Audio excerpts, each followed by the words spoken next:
Melissa Ivicic continues her discussion about using a playlist in an individual rotation model.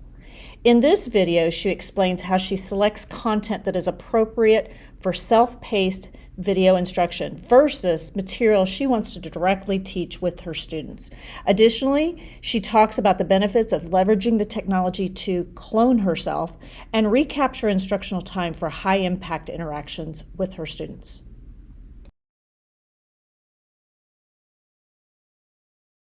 When you're planning, when you're looking at a unit, I know you used instructional video a lot, and what you did, a lot Yes. of things that you would typically model up front in your classroom, you were putting as a self-paced video for kids to do independently. What were the characteristics that when you were looking at chunks of learning, what signified to you, hey, this would be really good just to put on a video versus I need to teach this face to face to my people first? So one of the biggest things was I looked at the data and I looked at what kids were having difficulty with from CBAs. I looked at highly tested TEKs, and I looked at things that I knew for sure after doing language arts for a long time that they were going to have difficulty understanding. And they did not go into videos because I knew that that was something that I needed to have a good lesson, whole group that everyone needed. Now, if I saw something that I felt I could spiral in, a supporting standard. I integrated social studies a lot because it allowed for me to use literature. So I incorporated reading, but then I also got to cover reading, social studies content. So that was really, really important to me. And then anything that I felt was kind of a direct teach that just basically I needed to teach something that wasn't going to be some really elaborate lesson. It was just something I needed to directly teach that skill to them. A grammar skill, for instance, a grammar skill can kind of, sometimes engagement in grammar can be lower than in some other areas. That was something that I could teach in a video. So depending on first and foremost what my kids were having difficulty with, I needed to make sure that I taught it in a traditional way because I wanted to make sure that I covered exactly what I needed to. And when a kid is watching a video, there's no guarantee that they're stopping, rewatching, taking notes. What happened? Did they go to the restroom? Did they stop? And I needed to make sure that for those specific TEKs that my kids were engaged in exactly what I was teaching at that time.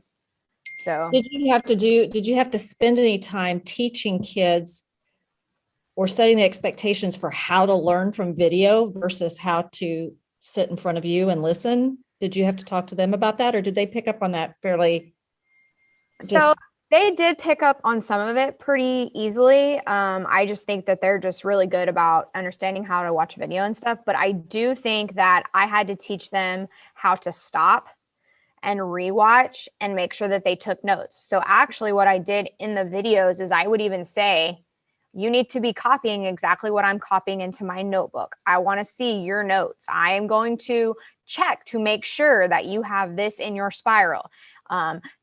I literally would like directly cut something out and glue it in my spiral. And I would tell them, you need to do the exact same thing. So I was very explicit with instructions, but I'm explicit in my instructions in my classroom regardless. So Right. something that they heard anyways. So it was kind of like, okay, Ms. Ivicic is telling me this is something that needs to be done. So I would do that. There were stopping points where I'd say, you need to stop at this point. You need to make sure you have these things. If this is not completed, you need to go back and rewatch and make sure that you do it. And then there will even be some where I would have them copy down a question that I wrote, and I would say, I need to see that you have an answer to that question that I just asked. Maybe it's a reflection off of a read aloud that I had videotaped, or a foldable where I had them do a timeline and I said, I need you to find this date in your social studies or something. So there were things that I would add in that they would have to do as well. How did the students respond to that type of learning? I thought that they did I think they did really well. I know that in terms of management, it was like they were super engaged. So there was no like, you need to get back on task. You need to do what you're doing. You need to, you know, make sure that you're doing what you're supposed to be doing. There really was like none of that. It was, everybody was really like full force into what they were supposed to be doing, because they knew at the end of doing all of these things, there was going to be choice in something they were going to get to produce for me, or there was going to be choice in what the things that they could do. And I really feel that them having control over that was like empowering to them. They want to have choice over what they're doing. Did you feel like, what about time? How did the time it takes to plan, the time for creating these videos? Because that's a big concern. And I think it's a valid concern that teachers have. When am I going to do this? How did you find that balance? Yeah. So at first, I was not very good at it. I had to get good at it. And for the first couple of videos, I didn't like the way I sounded. I had to get over the fact that I was going to make mistakes. I had to get over the fact that it was going to take a little bit of my time. But as I knew that as I got better at it with anything with teaching, it's become second nature to you. So I could pop, a screencastify on my computer, have a slideshow up, go through the notes, model something with my document camera, and upload it pretty quickly.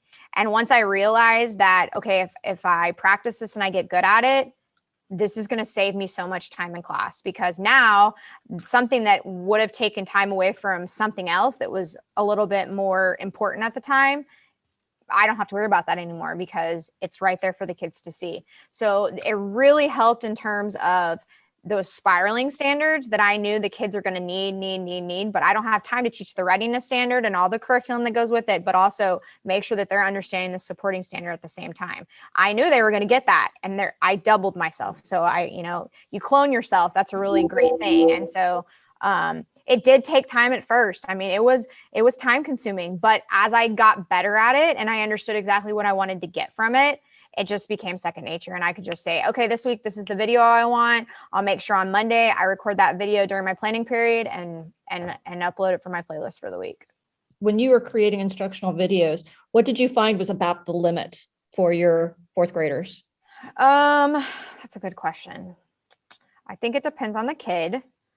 I think on average, probably 11 minutes, but 11 minutes would be like with broken up activities in between. So they would pause. Yeah. So I never had a video that, like a chunk in the video. Like, yeah, if you broke it up and told them to pause and do this, like what was that chunk of time that they would have to focus on video? So if the video was 11 to 12 minutes, I would say every 4 minutes, probably. Okay. So they had to be attentive for about 4 minutes before they had to. Yeah, not more than that. But even in that 4 minute span, they're doing something, right? So they're actively doing something. So really, it's not just them sitting there watching.